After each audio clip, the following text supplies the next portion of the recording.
Only way to take it. Oh no. I'm sorry for Oh no. Well, I can assure you, I probably won't cry like Ben did. I promised Harry I wouldn't, and I promised Ben that I wouldn't because that would make me look worse. And we're in a battle for who's the best man. So, for those who don't know me, I'm Liam. I'm the other best man next to Ben, and I'm here to tell you about all the amazing qualities and how good of a person Harry is. So, as Ben said, it won't be very long.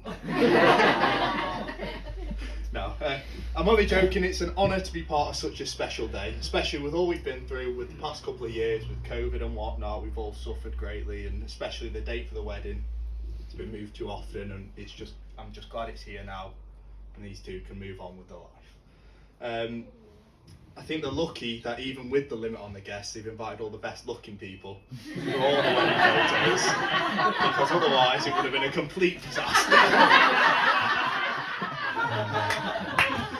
But like I said, I'm so grateful they've included me here today. I've known Harry for the best part of 15 years now.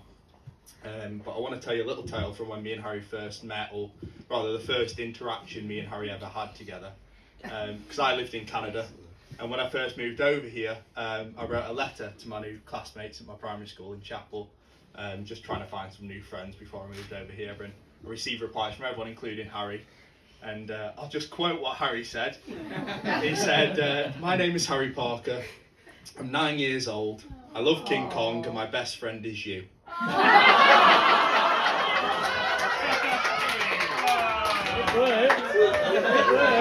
We stood up here now on the most important day of Harry's life. He must have known something I didn't.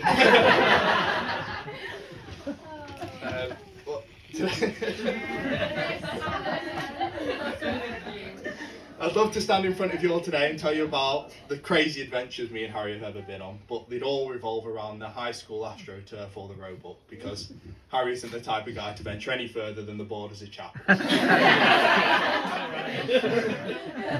But I know it's already been said, but I just want to give a big round of applause to the bridesmaid team, because they've all ensured that today's gone very smoothly and kept Alexis looking perfect and everything great today. So a round of applause for them.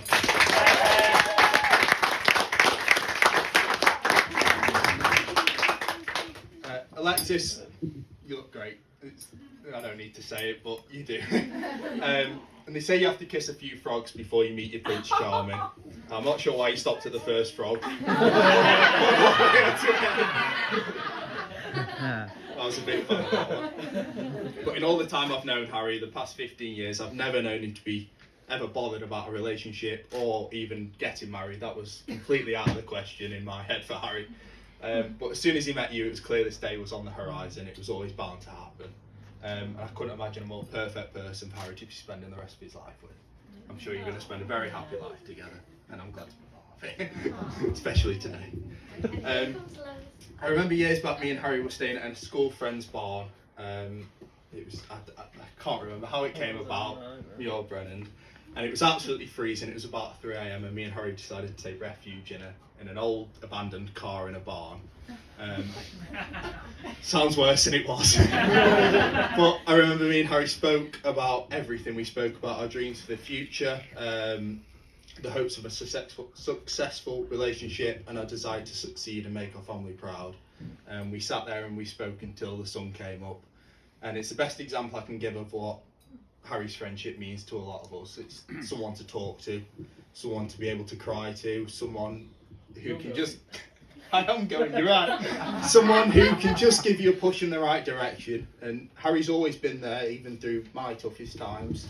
And I think he's helped everyone here more than he'll ever take credit for. So, he's...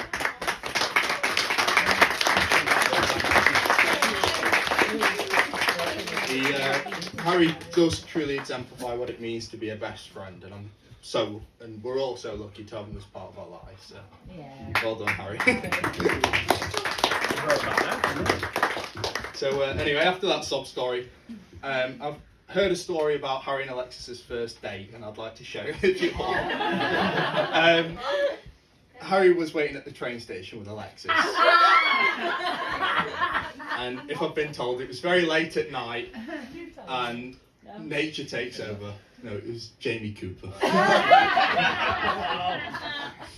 It was very late at night, and if nature takes over, you need a number two. What would you do? You'd wait. You'd wait it out, wouldn't you, Harry? Yeah. No, not Harry. Harry lets nature take over. Now, this story perfectly captures both of their personalities. And I say that because Harry is the type of guy who will never let anything get in the way of what he wants. He's motivated, determined, and he won't stop for anything.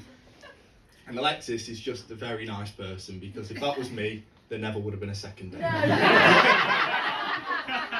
I was told that. Now, I have a quote from someone who can't be here today. It's Harry's nana and granddad from Guernsey. Oh God. Hang on. Got a lot of pieces of paper in this one. First of all, I think I've got to give you a photo, Harry, that you can show everyone. It's a bit embarrassing for me to show for you. Is it embarrassing for you?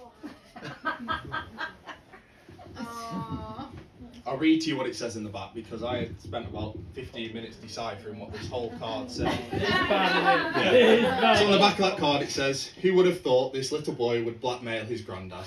He was obviously planning it then. And you can see him sat on his potty, plotting out the rest of his life. So your nana said, "I will never forget the blackmail from my beloved grandson when he said, 'If we can't sleep together, we will stay elsewhere.'" Oh, yes. Harry, I don't know what you did to your grandparents, but they haven't got over it. And your granddad's wrote you a poem, and I'm going to try my best to read this in the style of a poem, but please forgive me if it's just sentences. So he said, "As your granddad, I'm glad you're wed, and of course able to share a bed. Without the threat of we will stay elsewhere, as I insisted it was my duty of care, to direct you safely to separated rooms and lock the doors so you stayed there. However, I wished I had arranged a tent, as banging headboards and squeaky springs stop me from getting into my dreams. But practice makes perfect, I am told. You certainly did that in this household."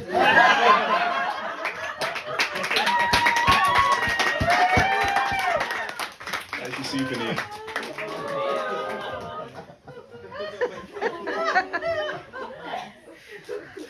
And I've got one more quote here from Harry's Street Crane football team. It's for Alexis, actually. And it says, "Sorry we couldn't be there, but we hope you have a lovely day and make lots of happy memories. A word of warning, Alexis, we've tried Harry in every position and he's been rubbish." So you let us know how you get on tonight.